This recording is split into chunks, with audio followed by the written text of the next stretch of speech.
Hello दोस्तों, नमस्कार। अभी की सबसे बड़ी खबर आ रही है, जहां पर पूर्वी लद्दाख में क्या फिर से एक बड़े टकराव की तरफ बढ़ रहा है चीन और भारत। दोस्तों, थिंक टैंक के रिपोर्ट में सबसे बड़ा खुलासा हुआ है। साथ ही साथ आपको बताएंगे, जहां भारत ने कर दिया ये ऐलान तो पाकिस्तान हुआ परेशान। बताएंगे किस मुद्दे पर, और साथ ही साथ आपको बताएंगे जहां ओडिशा रेल हादसे पर पाकिस्तान ने भी अपना बयान दिया है। साथ ही साथ नेपाल से लेकर रशिया से लेकर ताइवान तक ने भी अपना रिएक्शन दिया है। सारी जानकारी बताएंगे और बताएंगे कौन इस हादसे पर राजनीति कर रहा है। तो बने रहेगा वीडियो के अंत तक। और अभी खबरों में आगे बढ़ने से पहले हमेशा की तरह अपने भारतीय सेनाओं का दिल से समर्थन करते और मानते हैं कि उड़ीसा रेल हादसे की जांच होनी चाहिए। तो इस वीडियो को लाइक करके, चैनल को सब्सक्राइब करके, बेल आइकन दबा के कमेंट में जय हिंद जरूर कह दीजिएगा। बात करते हैं पहली बड़ी खबर की, जहां पूर्वी लद्दाख में क्या फिर से एक बड़े टकराव की तरफ बढ़ रहा है चीन और भारत। थिंक टैंक ने किया बड़ा खुलासा। जी हां, भारत को अक्सर ही हिमालय के क्षेत्र में चाइना की तरफ से चुनौती और अस्थिरता का सामना करना पड़ता है। 3 साल पहले एशिया की 2 महाशक्तियां पूर्वी लद्दाख में आमने सामने आ गई थी। एक बार फिर से इसी तरह की स्थितियां बनती नजर आ रही हैं। अक्साई चीन के क्षेत्र में लंबे समय से भारत और चाइना के बीच टकराव की स्थिति है। विशेषज्ञ अक्टूबर 2022 से लेकर अगले 6 महीनों में आने वाली सैटेलाइट तस्वीरों का हवाला देते हैं, जिनसे साफ नजर आता है कि कैसे चीन अपना प्रभाव बढ़ाता जा रहा है। थिंक टैंक चैथम हाउस की एक रिपोर्ट के मुताबिक बिखरी हुई वास्तविक नियंत्रण रेखा यानी एलएसी के चीनी साइड की तरफ पीपल्स लिबरेशन आर्मी की चौकियों की स्थिति से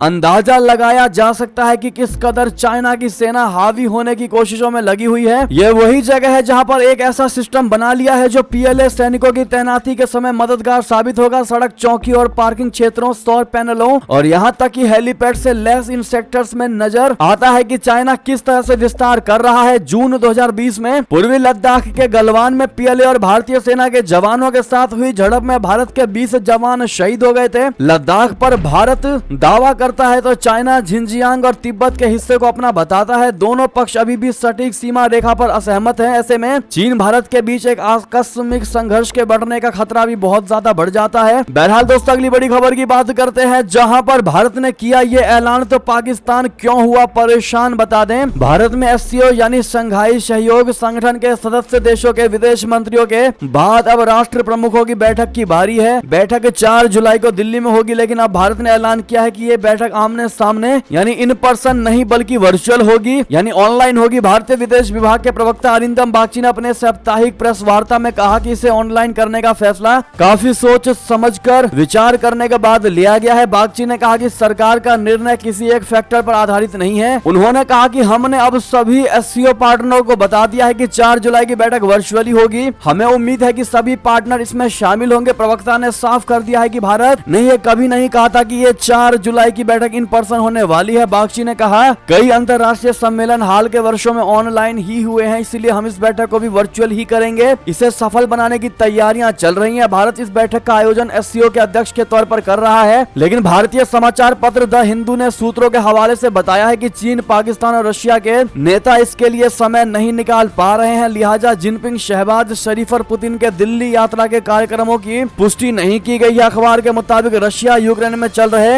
युद्ध की वजह से पुतिन का आना वैसे भी संदिग्ध था। दूसरी ओर खुद नरेंद्र मोदी का कार्यक्रम भी काफी व्यस्त है। वो 19 से 24 जून तक अमेरिका के दौरे पर रहने वाले हैं। दोस्तों, आपको बता दें, भारत की ओर से अचानक इस ऐलान पर सबसे ज्यादा प्रतिक्रिया पाकिस्तान में देखने को मिला है। पाकिस्तानी अखबार एक्सप्रेस ट्रिब्यून ने पाकिस्तानी विदेश मंत्रालय के हवाले से खबर दी है कि चाइना के राष्ट्रपति शी जिनपिंग और रशिया के राष्ट्रपति व्लादिमीर पुतिन ने इस बैठक के लिए भारत आने से इनकार कर दिया था, इसीलिए भारत को वर्चुअल मीटिंग का ऐलान करना पड़ा। पाकिस्तान में इस बात की चर्चा है कि गोवा में एससीओ के विदेश मंत्रियों की बैठक में विदेश मंत्री बिलावल भुट्टो जरदारी की ओर से कश्मीर में अनुच्छेद 370 खत्म करने का मामला उठाने से भारत की किरकिरी हुई थी। भारत दिल्ली में शहबाज शरीफ को बुलाकर दोबारा ये जोखिम नहीं लेना चाहता। अगर शहबाज शरीफ ने कश्मीर का मुद्दा उठा दिया तो ये एससीओ की इस बैठक के एजेंडे और बातचीत पर हावी हो सकता है। दोस्तों, ये बातें पाकिस्तान में फैलती नजर आ रही है और पाकिस्तान बेमतलब का कोई भी बड़ा कारण निकाल रहा है और कह रहा है कि कश्मीर पर भारत डर गया है, इसीलिए उसने ऑनलाइन ये मीटिंग करवा दी है। वर्चुअल ये मीटिंग होने वाली है। पाकिस्तानी और पाकिस्तान की सरकार ये कह रही है कि भारत नहीं चाहता है कि पाकिस्तान के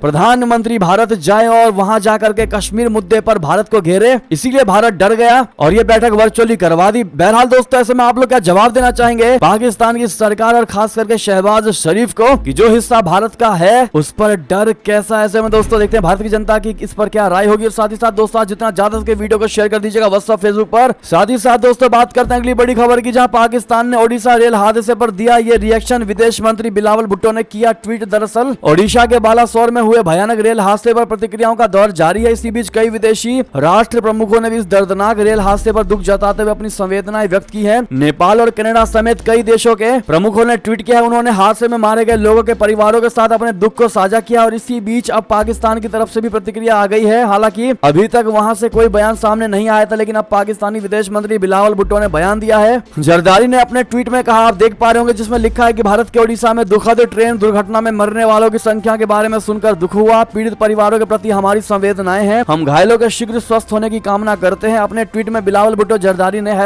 #बालासोर ट्रेन एक्सीडेंट का भी प्रयोग किया है। बिलावल भुट्टो जरदारी के इस ट्वीट पर लोग प्रतिक्रियाएं दे रहे हैं। ओडिशा ट्रेन हादसे पर नेपाल के प्रधानमंत्री प्रचंड दहल ने भी ट्वीट करते हुए कहा कि मैं आज भारत के ओडिशा में एक ट्रेन दुर्घटना में सैकड़ों लोगों की मौत से दुखी हूं। मैं प्रधानमंत्री मोदी और शोक संतप्त परिवारों के प्रति गहरी संवेदना व्यक्त करता हूं। इसके अलावा ओडिशा ट्रेन हादसे पर अमेरिकी एम्बेसी ने भी अपने ट्वीट करते हुए कहा कि पूर्वी भारत में एक दुखद ट्रेन दुर्घटना बहुत दुखद है। बहरहाल दोस्तों ओडिशा ट्रेन हादसे को लेकर आपकी क्या राय होने वाली है? जिस प्रकार से ये बड़ा ही दुखद हादसा हुआ है, अगर आप भी मानते कि इसकी निष्पक्ष तरीके से जांच होनी चाहिए, क्योंकि लगातार 3 ट्रेनों का टकराना बहुत बड़ी बात होती है दोस्तों। और इतने अधिक मात्रा में किसी की जाने जाना, जाहिर तौर पर इसकी जांच होनी चाहिए। और साथ ही साथ जो घायल है उनके परिवारों को बल देते हुए गेट वेल सून जरूर कह दीजिएगा। और इस पर आपकी क्या राय होने वाली दोस्तों इस दुर्घटना पर बताइएगा जरूर कमेंट में। साथ ही साथ अगली खबर की बात करते हैं, जहां आतंक से मुकाबला करने के लिए हम तैयार। जी हां, एक सुर में बोले ब्रिक्स के देश। बीते दिन जयशंकर जी ने उठाया था मुद्दा, बता दें ब्रिक्स देश आतंकवाद पर नकेल कसने के लिए तैयार है। आतंकवाद के खिलाफ जंग पर 5 देशों वाला ब्रिक्स समूह एक मत में नजर आया। समूह ने शुक्रवार को आतंकवाद का मुकाबला करने की कसम खाई। The cape of good hope नामक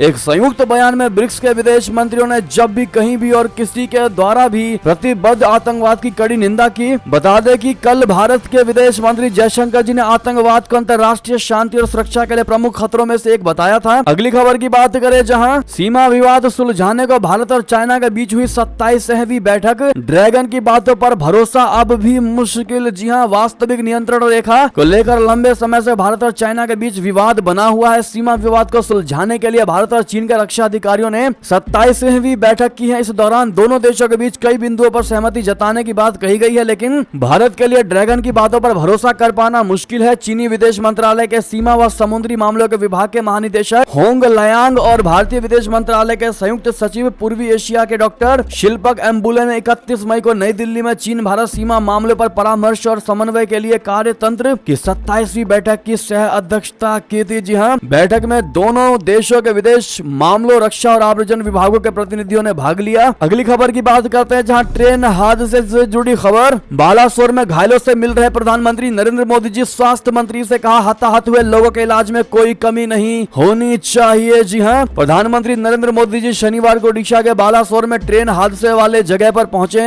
जगह पर पहुंचकर उन्होंने उस घटना का जायजा लिया। प्रधानमंत्री ट्रेन हादसे वाली जगह पर हालात का जायजा लेते नजर आए। वो अब बालासोर मेडिकल कॉलेज में घायलों से मिलते दिखाई दे रहे हैं। उनके साथ रेल मंत्री अश्विनी वैष्णव भी मौजूद रहे। इसके अलावा रेलवे के तमाम आला अधिकारी भी प्रधानमंत्री मोदी जी के साथ मौके पर मौजूद थे। यहाँ से पीएम मोदी कटक जा रहे हैं, जहाँ वे हादसे में घायल हुए लोगों से मिलेंगे। पीएम मोदी ने सबसे पहले मौके पर हालात का जायजा लिया। उन्होंने स्थानीय अधिकारियों, राहत एवं बचाव कार्य में जुटे लोगों और रेलवे अधिकारियों से बात की। पीएम मोदी जी ने इस त्रासदी से निपटने के लिए सरकार के पूरी तरह से जुट जाने और अप्रोच पर जोर दिया। प्रधानमंत्री मोदी ने घटनास्थल से कैबिनेट सेक्रेटरी और स्वास्थ्य मंत्री मनसुख मंडाविया को भी फोन मिलाया। साथ ही साथ दोस्तों अगली खबर की बात करते हैं इसी से जुड़ी, जहां रेल मंत्री अश्विनी वैष्णव के सामने ममता बनर्जी ने उठाए रेल हादसे पर सवाल। कहा तो ना हुआ होता ये हादसा। जी हां, ओडिशा ट्रेन हादसे पर पश्चिम बंगाल की मुख्यमंत्री ममता बनर्जी ने रेल मंत्री अश्विनी वैष्णव की मौजूदगी में बड़ा सवाल उठाया है। उन्होंने कहा कि कोरोमंडल सबसे अच्छी एक्सप्रेस ट्रेनों में से एक है। मैं 3 बार रेल मंत्री रही, मैंने जो देखा ये 21वीं शताब्दी की सबसे बड़ी रेल दुर्घटना है। उन्होंने इसकी जांच रेलवे के सुरक्षा आयोग से कराने की मांग की। आपको बता दें कि ममता भी आज बालासोर घटनास्थल पर पहुंची थी। उन्होंने कहा कि ऐसे मामले रेलवे के सुरक्षा आयोग को सौंपे जाते हैं और वे जांच करते हैं और एक रिपोर्ट देते हैं। साथ ही उन्होंने इस हादसे पर सवाल उठाते हुए कहा कि जहां तक मेरी जानकारी है उसके मुताबिक ट्रेन में कोई टक्कर रोधी उपकरण नहीं था। अगर डिवाइस ट्रेन में होता तो ये हादसा ही नहीं होती। उन्होंने आगे कहा कि मृतकों को तो वापस नहीं लाया जा सकता, लेकिन अब हमारा काम बचाव अभियान अमन और सामान्य स्थिति बहाल करना है। बहरहाल दोस्तों, ममता बनर्जी की इस राय पर आपकी क्या राय होगी? जहां पूरा विश्व, पूरा देश, भारत की जनता घायलों को बचाने में लगी हुई है और वहां पर ममता बनर्जी अपनी राजनीतिक रोटियां सेकने में लगी हुई है। बहरहाल दोस्तों, इस पर आपकी राय तो बनती है। साथ ही साथ ये थी अब तक की सारी बड़ी खबरें। आपको हमारी खबर जैसी लगी हो कमेंट में लिखकर अवश्य बताइएगा और वीडियो को दोस्तों, भाइयों, बहनों में शेयर जरूर कर दीजिएगा और वीडियो को लाइक करके चैनल को सब्सक्राइब करके बेल आइकन दबा के कमेंट में जय हिंद, जय भारत जरूर कह दीजिएगा। साथ ही साथ यहां तक बने रहने के लिए आप सभी का बहुत बहुत धन्यवाद।